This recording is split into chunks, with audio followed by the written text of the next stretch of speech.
기도합니다. 주님, 감사합니다. 이 시간 주님의 말씀으로 우리에게 깨우침을 더하시고 삶의 모습이 변화될 수 있도록 우리의 마음을 주장하여 주옵소서. 말씀의 사람으로 거듭나는 복된 시간 되게 하여 주옵소서. 예수님의 이름으로 기도합니다. 아멘. 마가복음 8장 27절에서 9장 1절까지 누구든지 나를 따라오려거든 이라는 제목의 말씀으로 함께 나누겠습니다. 로빈 마이어스의 책 교회로부터 예수를 구하라 라는 책이 있습니다. 그 제목이 상당히 도발적이지만 그 부제는 더욱더 도발적입니다.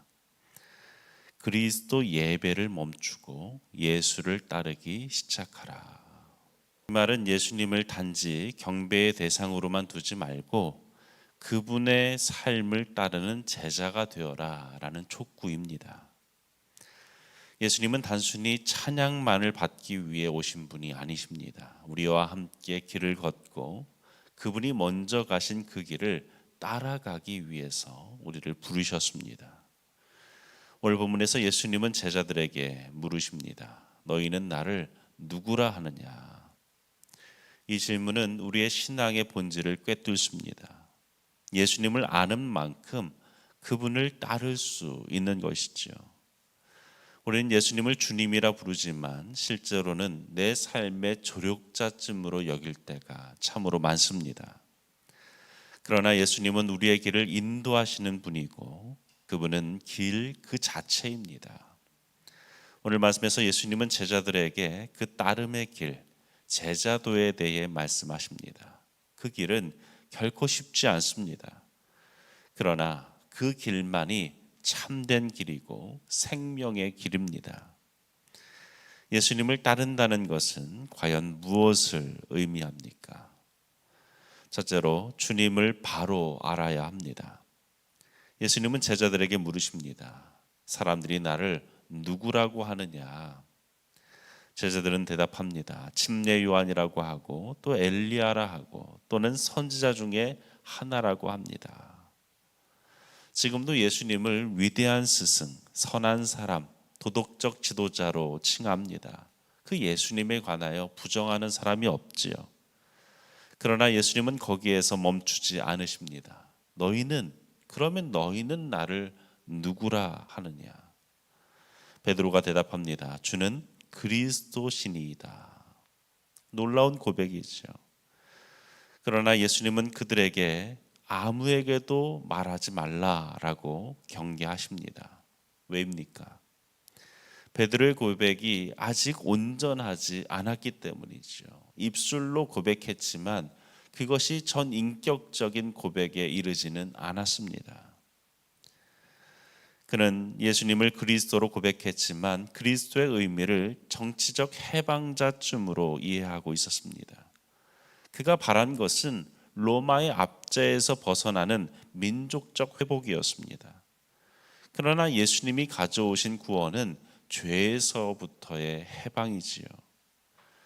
여러분, 오늘 우리에게도 이 질문은 유효합니다. 너는 나를 과연 누구라 하느냐?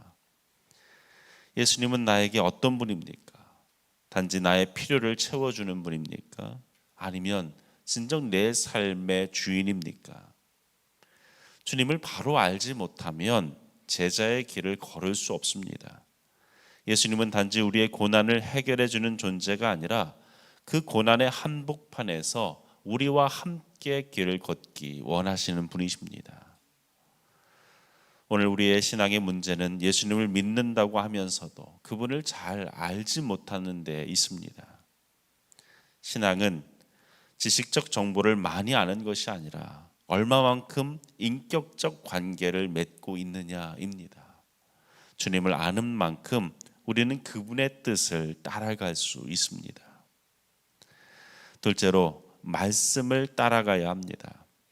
베드로의 고백 이후에 예수님은 제자들에게 메시아의 길이 무엇인지에 관해 말씀합니다. 31절에 인자가 많은 고난을 받고 장로들과 대제사장들과 서기관들에게 버림받아 죽임을 당하고 사흘 만에 살아나야 할 것을 비로소 그들에게 가르치시되. 이 말씀은 제자들에게 도무지 상상할 수 없는 일이었습니다. 그들의 머릿속에는 영광의 메시아만 있었지 고난의 메시아는 없었기 때문입니다. 그래서 그 예수님의 말씀을 받아들이지 못합니다. 베드로는 그 말씀을 듣자마자 예수님을 붙들고 항변했다라고 오늘 말씀은 기록합니다. 여기서 항변했다라는 말을 문자적으로 보면 꾸짖었다라는 말입니다. 실제적인 연륜으로 보았을 때 베드로가 예수님보다 나이가 많았습니다. 그 순간만큼 자신이 제자라는 그 신분을 잊어버린 거죠. 그래서 스승인 예수님을 꾸짖은 것입니다. 당시의 문화에서는 도무지 이해할 수 없는, 용납할 수 없는 일입니다. 그만큼 베드로는 예수님의 말씀이 이해가 되지 않았던 것이죠. 그는 말합니다. 주님, 이런 일은, 그런 일은 결코 있을 수가 없습니다. 있어서도 안 됩니다. 그때 예수님이 돌이켜 베드로를 꾸짖습니다. 33절 하반절에 사탄아 내 뒤로 물러가라. 내가 하나님의 일을 생각하지 아니하고 도리어 사람의 일을 생각하는도다. 베드로가 사탄이라는 책망을 받은 이유는 예수님의 길을 막았기 때문입니다. 그는 하나님의 일을 사람의 관점으로 해석했습니다. 고난이 없는 영광, 십자가가 없는 승리, 죽음 없는 부활을 꿈꾼 것입니다. 아니, 생각조차 하지 못했지요.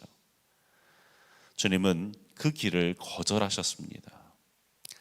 여러분, 하나님의 일은 언제나 말씀을 따라가는 길입니다. 눈에 보이는 성공이 아니라 말씀에 순종하는 길입니다. 때로는 그 말씀이 내 계산과 내 상식과 맞지 않을 수 있습니다.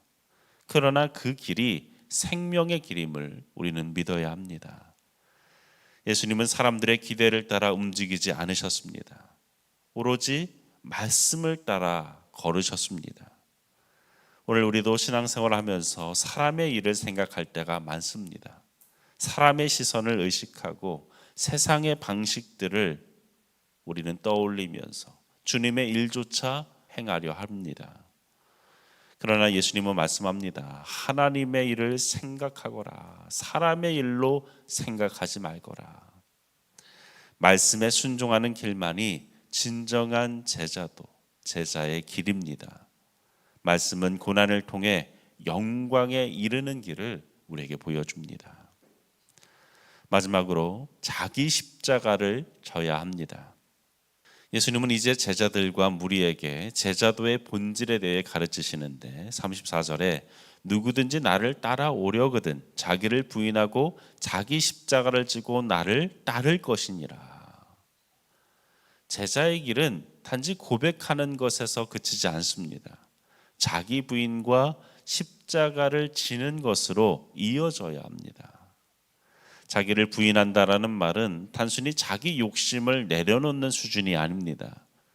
내 뜻과 내 계획, 내 자존심을 내려놓고 오직 주님께 맡겨드리고 따르는 것이죠. 그것이 내가 나의 주인이 아님을 인정하는 자기 부인입니다. 그리고 예수님 말씀합니다. 자기 십자가를 지라. 십자가는 액세서리를 위한 심볼이 아니지요. 그것은 죽음을 의미합니다. 예수님 시대에 이 십자가는 처참한 형틀이었습니다. 쳐다보기도 싫은 문양이었습니다. 그러므로 제자가 십자가를 진다는 것은 예수님을 따르기 위해 자기 목숨을 내어드리는 것을 뜻합니다. 여러분, 예수님을 따른다는 것은 안전한 길을 의미하지 않습니다. 세상은 우리에게 편하게, 빠르게, 성공적으로 살아라 라고 말하지만 주님은 말씀합니다. 자기 십자가를 지거라. 그 길에는 눈물이 있고 때로는 외로움이 있습니다. 그러나 그 길이 생명으로 이어지는 길임을 우리는 믿어야 합니다. 예수님은 덧붙여 말씀하십니다. 35절에 누구든지 자기 목숨을 구원하고자 하면 잃을 것이요 누구든지 나와 복음을 위하여 자기 목숨을 잃으면 구원하리라. 세상은 자기 자신의 목숨을 지키려 하지만 주님은 내어주는 자에게 생명을 주겠다라고 말씀합니다. 이름이 곧 어둠이 되어지는 역설의 진리로 우리에게 말씀합니다. 우리는 종종 이렇게 기도합니다. 주님, 나를 좀 사용해 주십시오. 나를 위대한 일에 사용해 주십시오. 그러나 그러한 우리의 기도는 이렇게 바뀌어야 됩니다. 주님, 나를 깨뜨려 주십시오. 자기 부인이 없는 헌신은 결국 자기 만족에 그칠 수밖에 없습니다. 자기 영광을 향할 수밖에 없습니다. 십자가를 진 사람만이 진정한 주님을 위한 영광의 길, 생명의 길로 걸을 수 있는 것입니다. 동상이몽이라는 말이 있지요. 같은 길을 걸어도 서로 다른 꿈을 꾸는 것입니다. 제자들과 예수님이 그랬습니다. 예수님과 함께 길을 걸었지만 그분의 뜻을 알지 못했지요.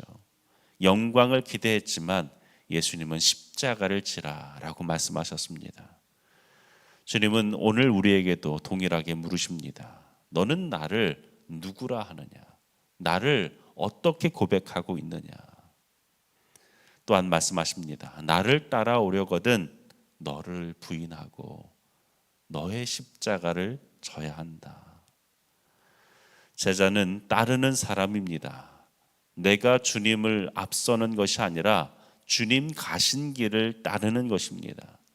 그 길이 고난의 길일지라도 내가 원하지 않는 길이라 할지라도 그 길 끝에 부활이 있음을, 생명이 있음을 믿고 나아가는 것입니다. 우리는 그저 주님의 뒤를 따를 뿐입니다. 내 계산이 아니라 말씀을 따라가는 것입니다. 내 영광이 아니라 십자가를 향해 나아가는 것입니다. 그렇게 한 걸음씩 한 걸음씩 오늘 하루도 나아갈 수 있기를 주의 이름으로 간절히 축원합니다. 기도하겠습니다. 사랑의 주님, 주님을 따르는 길이 쉽지 않음을 압니다. 그러나 그 길이 생명의 길임을 믿습니다. 우리의 마음을 낮추어 주시고 사람의 일로 생각하지 않게 하시며 하나님의 일을 사모케 하여 주옵소서. 우리가 주님을 바로 알고 말씀을 따라가며 자기 십자가를 지는 참 제자가 되게 하여 주옵소서. 주님이 일으켜 세우시는 그 힘으로 오늘도 그 길을 걷게 하여 주옵소서. 예수님의 이름으로 기도합니다.